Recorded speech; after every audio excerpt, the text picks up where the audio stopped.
हिदायत है, कुरान शऊर है, कुरान जिंदगी है, कुरान गिरे हुए इंसान को उठाना जानता है, कुरान हारे हुए इंसान को जितवाना जानता है। जो पूरी दुनिया में पलट करके डंका की चोट पे कहो अरे कुरान ईमान है, कुरान नूर है, कुरान शऊर है, कुरान जिंदगी है, कुरान जिंदगी है, कुरान हिदायत है, कुरान नूर है। तो शायद कहते हैं इसे यूं कहो शेरान जंगलों में बायों में तुम्हें क्या बताएंगे, कल होने वाला क्या है कुरान में पढ़ो।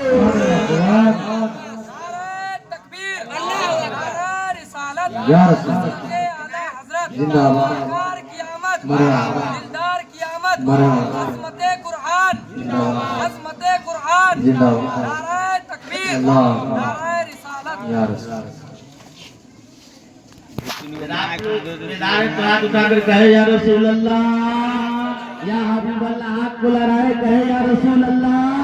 सरवार की आमद, दिलदार की आमद, मक्की की आमद, मदनी की आमद। मुसलमानों अब यहीं पे रुकिए, मैं आपको बताता चलूं जब मेरे मुस्तफा इस दुनिया में नहीं आए थे, दुनिया का मिजाज क्या था, दुनिया के अंदर चल क्या रहा था, दुनिया के अंदर कितनी परेशानियां थी।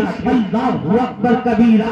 जब मुस्तफा इस दुनिया में नहीं आए थे, अरब की तारीख पढ़िए, अरब की जिंदगी पढ़िए, बात समझ में आएगी। जब मेरे मुस्तफा इस दुनिया में तशरीफ नहीं आए थे तो बेटियों को जिंदा दफन किया जाता था। अगर किसी के घर में बेटी पैदा होती तो आप उसे जिंदा जमीन में गाड़ दिया करते थे। अगर किसी का शौहर इंतकाल कर जाता उसके शौहर के साथ उसकी बीवी को उसी चीते पे जला दिया जाता। अल्लाहू अकबर कबीरा।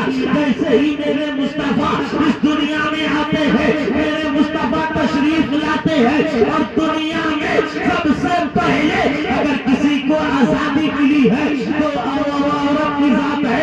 इसलिए मुसलमानों मैं आपको बताता चलूं, सरकार की आमद के मौके से हमने एक कॉन्फ्रेंस रखा है और लोगों को ये मैसेज देना है जब कल हम जुलूस निकालेंगे तो उसमें नाचेंगे नहीं, उसमें कूदेंगे नहीं, बल्कि जुलूस को इस अंदाज से ले जाएंगे कि दूसरी कौम देख करके कहेगी जिस मोहम्मद के गुलाम का ये आलम है, उस गुलाम के मोहम्मद का आलम क्या हो।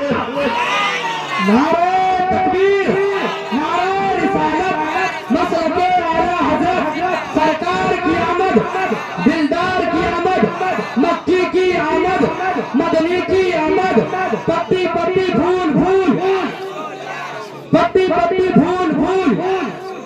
नारे तकबीर, नारे रिसालत। अब एक वादा कीजिए जो महफिल में जितने लोग हैं सब लोग जुलूस में जाएंगे। हाथ उठा करके वादा कीजिए कि इंशाअल्लाह कल जुलूस में सब लोग हाथ उठा करके वादा कीजिए। मौला हजरत अब्बास की ताकत नसीब अता फरमा दे। सब लोग कल जुलूस में जाएंगे ना, सारा काम बंद करके पूरी दुनिया को बताना है कि हमारे सरकार तशरीफ ले आए। जब मुस्तफा तशरीफ ले आए सारे लोग कल जुलूस में जाएंगे ना, वादा हो गया। हाँ सारे लोगों को जाना है। बहुत सारे लोग होते हैं कि चबूतरे पे खैनी मलते रहते, कहता है कि हम नहीं जाएंगे। तो कौन जाएगा?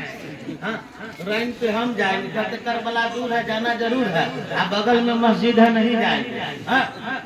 अगर कल जुलूसे मोहम्मदी की बात आएगी तो हम नहीं जाएंगे। अगर ढोल ताशा बजा दिया जाए तो पूरा मोहल्ला चला जाएगा। हाँ जुलूसे मोहम्मदी में सब लोगों को जाना है। आप जितना जाओगे ना उतना अल्लाह तबारक हर कदम पे आपको सवाब लिखेगा। सारे लोगों को जुलूसे मोहम्मदी में शामिल होना है, इसलिए कि वो करबला दूर है, जाना जरूर है। मोहम्मद के मुहर्रम के महीने में कहते हैं, लेकिन कल हमको जाना है कहाँ? जुलूसे मोहम्मदी में हर हाल में जाना है। एक बात मैं आपको बताऊँ नेपाल वालों कि अगर हम नेपाल का झंडा हिंदुस्तान में लहराने जाएंगे, लहराने देगा? जो लहराने जाएगा उसके कान में ऐसा मारेगा तो खुद लहर जाएगा। हाँ तो क्या बात समझ में आ रही ना? अगर नेपाल का झंडा हिंदुस्तान में जाएंगे लहराने देगा हिंदुस्तान वाला? नहीं लहराने देगा। जो लहराने जाएगा ऐसा मारेगा तो खुद लहर जाएगा। पता क्या चला कि नेपाल का झंडा हिंदुस्तान में नहीं लहरा सकते हैं, हिंदुस्तान का झंडा पाकिस्तान में नहीं लहरा सकते हैं, पाकिस्तान का झंडा अफगानिस्तान में नहीं लहरा सकते सकते हैं, अफगानिस्तान का झंडा तुर्किस्तान में नहीं लहरा सकते हैं, तुर्किस्तान का झंडा बांग्लादेश में नहीं लहरा सकते हैं, बांग्लादेश का झंडा न्यूजीलैंड में नहीं लहरा सकते हैं, न्यूजीलैंड का झंडा हम इंडोनेशिया में नहीं लहरा सकते हैं। मुसलमानों करीब आओ, अब बात समझ में आ गई।